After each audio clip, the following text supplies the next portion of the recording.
Good morning, everyone. It's Hanifa Menon from hearthealthbrainhealth.com, encouraging healthy grieving and mindful actions. Today, I wanted to talk about kind of a big topic, but I just thought I'd start this off, and we'll probably write about it in blogs this week. But it's definitely a big topic that I'd like us to think about, and I hope that you'll reflect on it after this video. So, I'm thinking about compassion, karma, and destiny.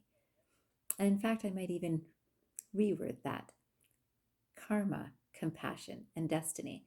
So, if you know the word karma, and you know I've spoken about it a little bit through videos in my YouTube channel, karma is the energy that we put out there.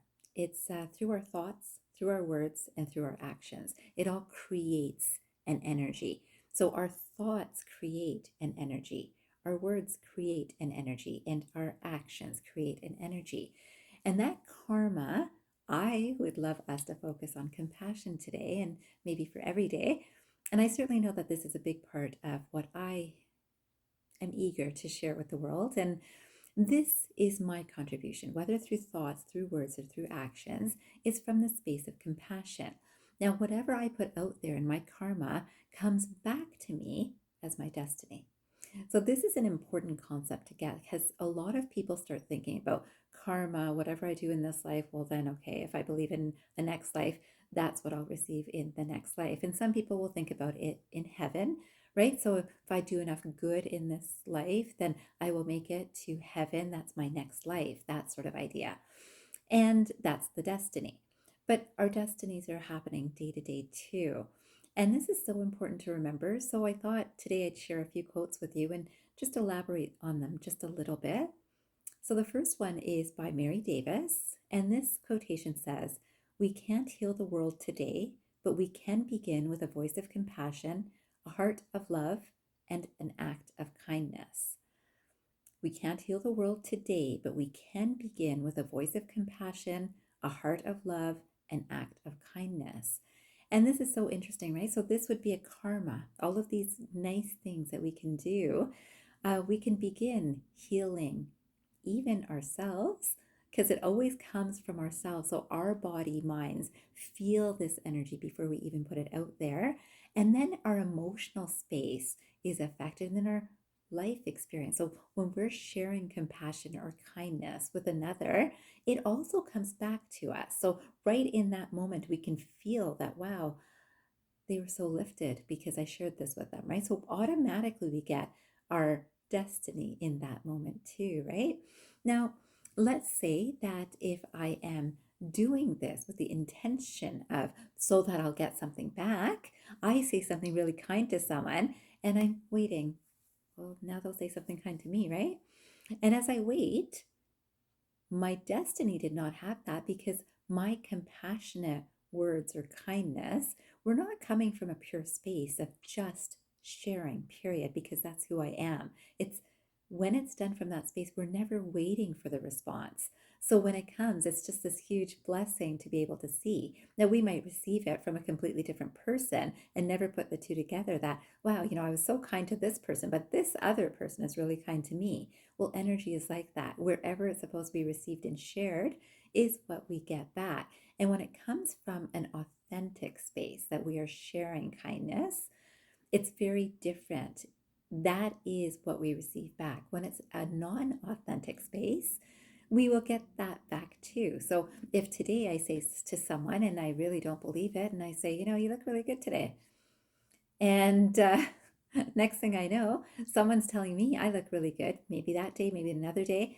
And I know that I don't. I know that day that I don't feel like I look very good, or I actually don't think that they were very authentic when they were telling me that. I can actually see that they don't even believe that. They were looking in the air when they said it, or they actually were giving me a not great look when they were saying, "You look great." Right? So that sort of thing. So it certainly didn't even feel authentic.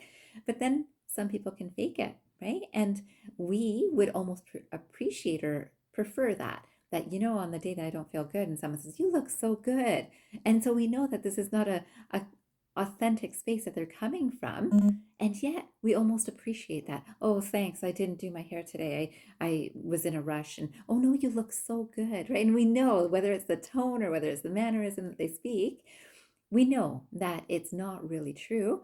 Yet we would prefer that than for someone to say, hey, you didn't do your hair today. It looks like you had a late night. And think, oh gosh, I was hoping someone wouldn't notice. So then we almost encourage lying, right? I'd rather you tell me I look good, even though I know that you were rolling your eyes when you said it, than to tell me honestly that you don't look so good. Now, if we follow that comment up with even, are you okay? Right? Then it comes from a compassionate space, right? So even someone saying something not so good can come from a compassionate space. And so I thought that I would share another quotation. And the reason that I'm thinking about all of this is because so many times we're not mindfully attentive to these energies that we are putting out. So people do not understand, I find majority of people do not understand that the thoughts that we think in our mind are also putting out an energy in there. If my thoughts are about unease, if my thoughts are about concerns and difficulties, that is the energy I'm putting out there. And guess what? I'm going to be getting back at some point, right? So this is important to know. So if you do believe in next lives, yes, it can come through in the next life because whatever I think regularly in this life, I carry into my next life. And some of you would have seen my video yesterday where I shared that I lost a client recently who passed away yesterday.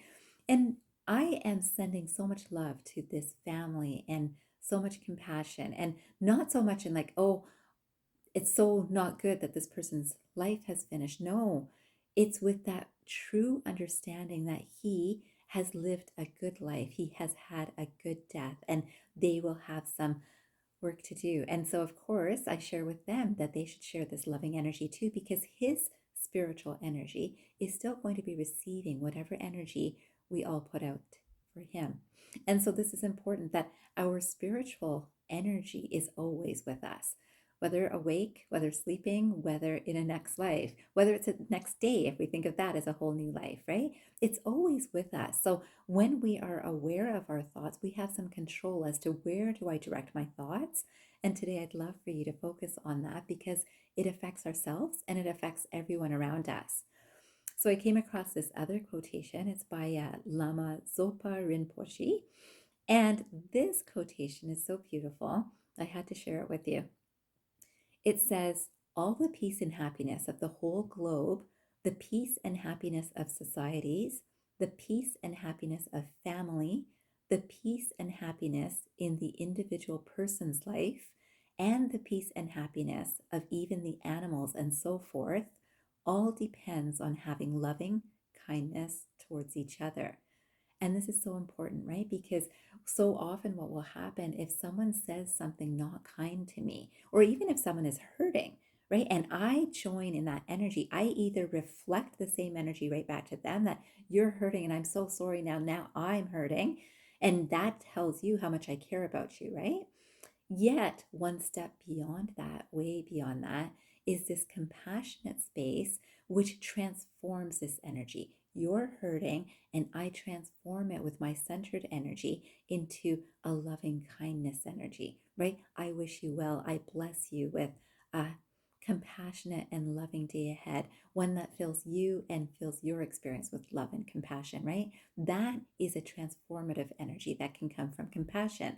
But if I'm reflecting your energy, and some of you might know that I've also been trained by Eckhart Tolle's teachings, and Eckhart Tolle would have called this the pain body. Someone else represents their pain body. This is what happened to me in my day, and this is so not good. And everything's not good in my life, right? And if I say, oh my God, yeah, lots of not good is happening. And these are all the things that I can think of that are not good that are happening in the world. And I say that, yeah, you know what? Everything's not good. I'm just sharing that pain body, that same energy. And if I transform that energy, I hear the energy that's shared with me. And I can say that, yeah, you know what? There's some things that are not so good, but you know what? There's a lot of good happening too. The fact is, we're talking today, and how beautiful is that? Is that we're having this lovely conversation, right? And it can be as simple as that, or it's a sunny day, or look at how beautiful these flowers are. Whichever way that I choose to move that energy into a good space, each of us has that ability. And I would love for you to tap into that ability and awareness that shows that you understand that you are affecting both the living, breathing population of everything around us: plants, animals, minerals, oceans, lakes, rivers, and people, as well as ourselves and the people that we love most consciously. So, in that, we all have this ability and this power within us. And if we're consciously aware of how we can use it, oh, we're going to get very far in a really, really good, loving, compassionate way. So finally, I wanted to finish today's video with a quote by the Dalai Lama. And this quotation says, "Love and compassion are necessities, not luxuries. Without them, humanity cannot survive." And this is so important. So today, if you can understand that thoughts, words, and actions are all equally important, and put that mindful attention into what is the energy that you're sharing with yourself and with the world around us, then I know that we are moving the world into a much better, stable, happy, considerate, compassionate, loving space, which is all here. We just need to pay attention to it. And it starts from within. I wish you a fabulous day ahead, and I hope you remember, transform your mind and transform your life. Have a great day, everyone.